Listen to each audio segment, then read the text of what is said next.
우리에게 주신 하나님의 말씀은 시편 49편입니다. 시편 49편 말씀 보겠습니다.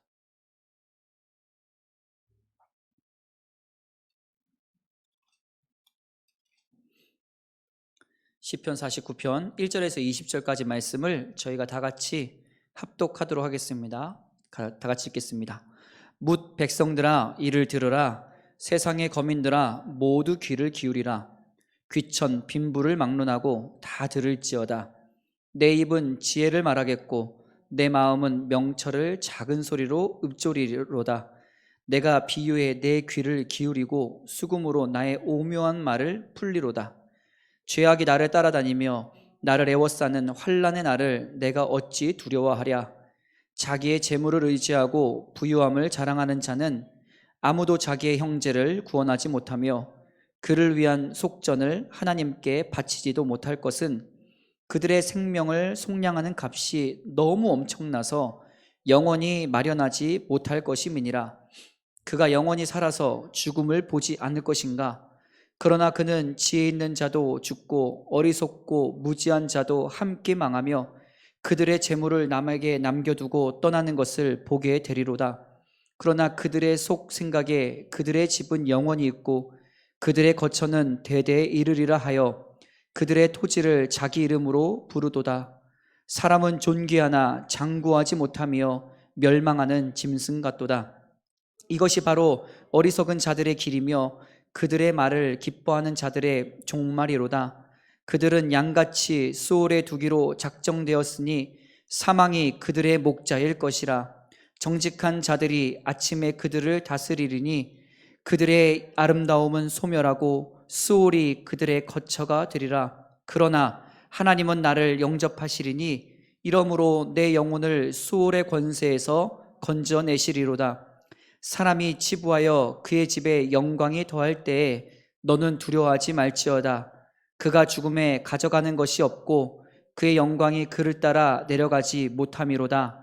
그가 비록 생시에 자기를 축하하며 스스로 좋게함으로 사람들에게 칭찬을 받을지라도 그들은 그들의 역대 조상들에게 돌아가리니 영원히 빛을 보지 못하리로다. 존귀하나 깨닫지 못하는 사람은 멸망하는 짐승 같도다. 아멘. 오늘 시편 49편 말씀을 통해서 함께 은혜 받기를 원합니다. 이 시편 49편 말씀을 보면은 첫 번째 이 시편을 지은 저자가 누가 이것을 읽고 누가 이것을 들어야 되는지에 대해서 대상을 말하고 있고, 그리고 이 시편을 말하는 것들에 대한 방식을 먼저 얘기하고 있습니다. 누가 들어야 되는가? 그리고 나는 어떻게 너희들에게 전할 것인가? 라는 것을 먼저 얘기하고 있습니다.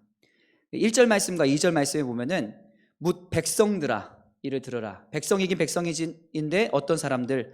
세상의 거민들아 모두 귀를 기울이라. 그리고 귀천 빈부를 막론하고 다 들을지어다. 한마디로 내가 지금 너희들에게 어떤 이야기를 할 것인데 이것을 들을 대상은 누구냐면 특정되어 있는 누군가가 아니라 모든 사람이 들어야 된다. 빈부 귀천을 막론하고 세상의 모든 사람들이 지금 내가 말하는 것을 들어야 된다라고 얘기하고 있습니다. 그리고 이 자신의 이야기를 어떤 식으로 할지에 대한 방식을 3절과 4절에서 얘기하고 있습니다. 내 입은 지혜를 말하겠고 내 마음은 명철을 작은 소리로 읊조리리라.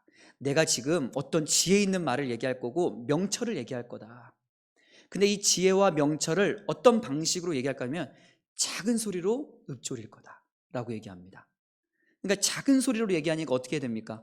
귀 기울여 들으라는 거죠. 또는 못 듣는 사람도 있을 거라는 거죠. 그러니까 영어 공부를 하다 보면은 영어 공부 중에 여러 가지 파트가 있잖아요. 뭐 listening, reading, 뭐 그다음에 writing 막 이런 게 있는데 그 중에 listening이라고 있습니다. listening이 뭐죠? 듣기입니다. 듣기. 근데 듣다라는 말은 두 가지가 있습니다. 두 가지. listening이 있고 hearing이 있습니다. listening은 그래서 뭐냐면 내가 신경 써서 온 정신을 집중해서 들어야지만 들립니다. 그래서 아이들이 리스닝 이렇게 할 때 영어 듣기 할 때 보면은 집중해서 듣잖아요. 그래야만 들리는 거죠. 근데 히어링은 뭐냐면 예를 들어서 이런 거죠. 여러분들이 걸어가다가 개가 짖는 소리가 들리는 것, 세상에 무슨 뭐 자동차 소리가 들리는 것, 그건 뭐죠? 내가 듣고 싶어서 듣는 게 아니라 그냥 들려지는 거죠. 근데 지금 말하는 게 바로 뭐냐면, 내가 말하는 이 명철과 지혜를 너희들이 들어야 될 텐데 작은 소리로 할 거야. 그러니까 listening, 잘 들어야 돼 라고 얘기하고 있습니다. 아이들도 신기한 게, 요즘 아이들 보면은, 저도 제 아들이나 딸 보면은 요즘 많이 그러면 안 되는데, 아무래도 이제 막 엄마 아빠가 바쁘거나 무슨 다른 이야기들 하거나 또는 교회에서 이제 회의들을 할 때 아이들에게 이렇게 뭘 틀어주지 않습니까? 뭘 틀어줘서 그거를 이제 딱 보게 만드는데, 진짜 신기한 건 뭐냐면, 거기가 막 우리 선생님들이 같이 막 기도하고 회의하고 아무리 시끄러워도 애들은 그 조그만 소리에 귀를 기울여서 재밌게 잘 듣더라고요. 리스닝, 귀를 기울여 들어야 된다. 그리고 두 번째 방식이 뭐냐면, 내가 비유에 내 귀를 기울이고 수금으로 나의 오묘한 말을 풀리로다. 4절에 보니까 뭐라고 얘기하고 있냐면, 비유로 말하고 나의 오묘한 말로 말할 거다. 한마디로 뭐냐면, 너희들이 이 비유와 이 오묘한 말을 잘 새겨 들을 수 있는 자만, 이해할 수 있는 자만이 이 말씀을 받을 수 있을 거다. 한마디로 뭡니까? 귀 있는 자는 들을지어다.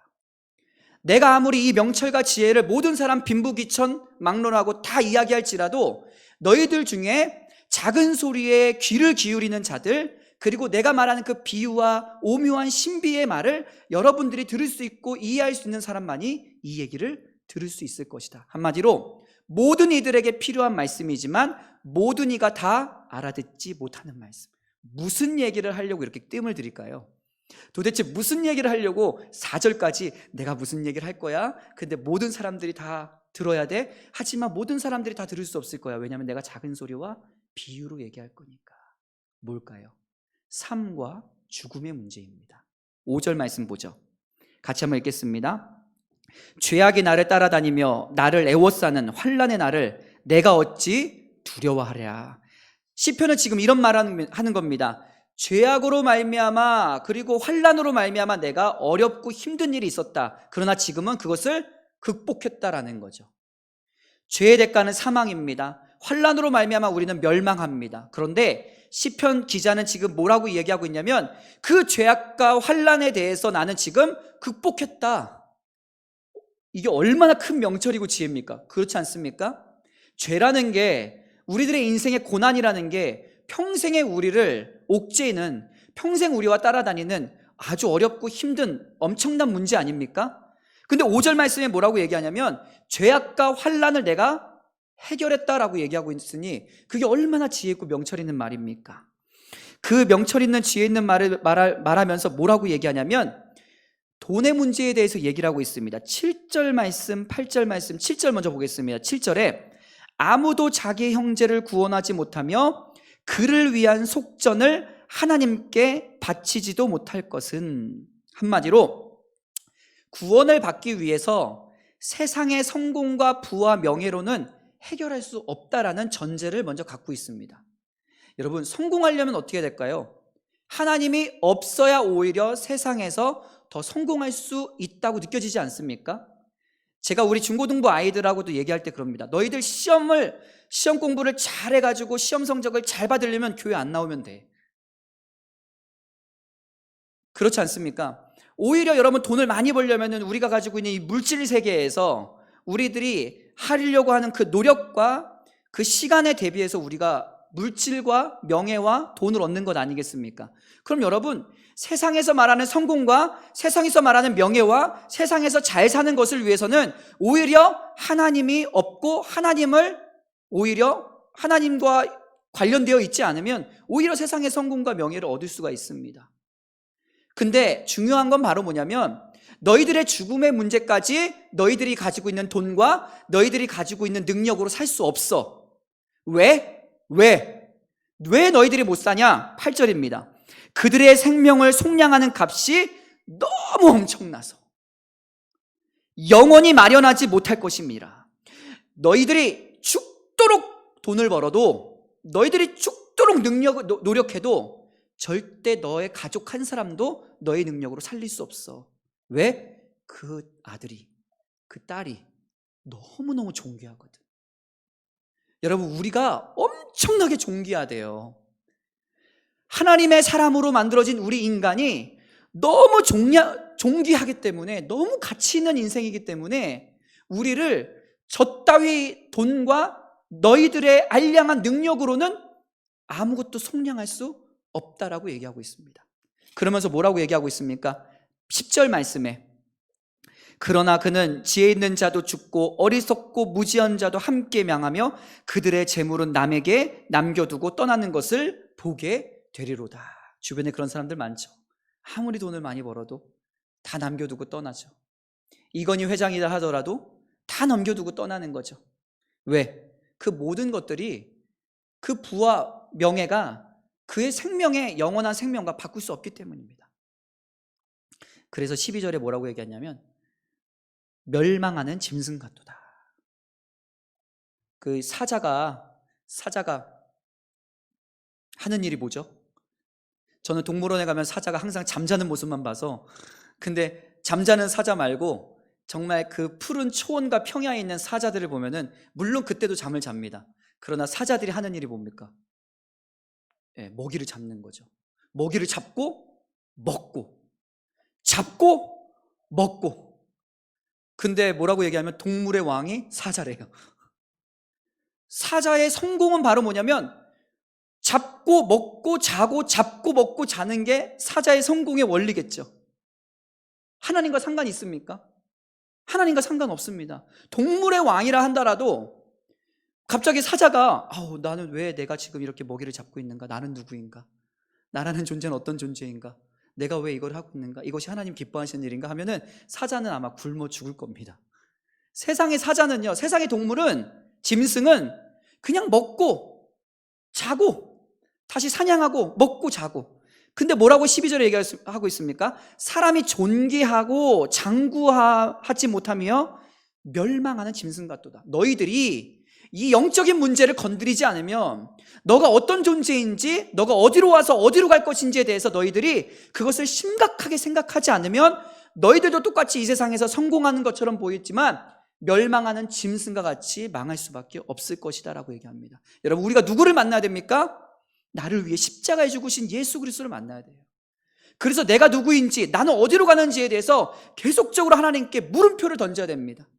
여러분, 지금 하고 있는 모든 일 가운데서도 여러분, 불법을 행하는 것들도 있고 죄악을 행하는 것들도 있고 여러 가지 어려운 부분이 있지 않습니까? 주님 모른다면 그냥 지나갈 수 있지만 우리가 왜 주님 앞에 그 죄악을 놔두고 씨름합니까? 우린 존귀한 자이기 때문에 그렇습니다. 예수 그리스도의 그 십자가의 능력과 그 피 흘리심으로 속량받은 귀한 존재이기 때문에 우리 안에, 내면에 계속적인 그 안에 갈등과 하나님을 향한 씨름과 하나님을 향한 다시 바로 서려고 하는 그 능력이 있는 건 아니겠습니까? 성도 여러분, 우리 예정교회가, 다음 세대가, 우리 사랑하는 자녀들이 가장 먼저 필요한 것은 바로 멸망하는 짐승같이 성공하게 만드는 것이 아니라 하나님을 만나게 하는 것입니다. 하나님을 만남으로 말미암아 우리 안에 삶과 죽음의 문제를 먼저 해결받는 것이죠. 그래서 이렇게 얘기합니다. 시편 기자가 15절에 마지막에 결론처럼 이렇게 얘기합니다. 15절입니다. 그러나 하나님은 나를 영접하시리니 이러므로 내 영혼을 수올 지옥의 권세에서 건져내시리로다. 이것이 바로 이 지혜와 명철의 결론입니다. 성도 여러분, 오늘도 어떤 기도 제목을 가지고 나오셨습니까? 수많은 기도 제목이 있을 겁니다. 그러나 그런 것들이 어떤 우리의 1차원적인 것들에 대한 기도 제목이기보다 먼저 하나님의 영광과 나의 존재와 나의 앞으로 나아갈 길을 하나님께 기도하고 그것들에 대해서 씨름하고, 또 나의 가족들 중에 그 문제를 해결받지 못한 가족들이 있다면 그것을 두고 먼저 하나님 앞에 기도하고 나아갈 수 있는 우리 모두가 되기를 소원합니다. 기도하겠습니다.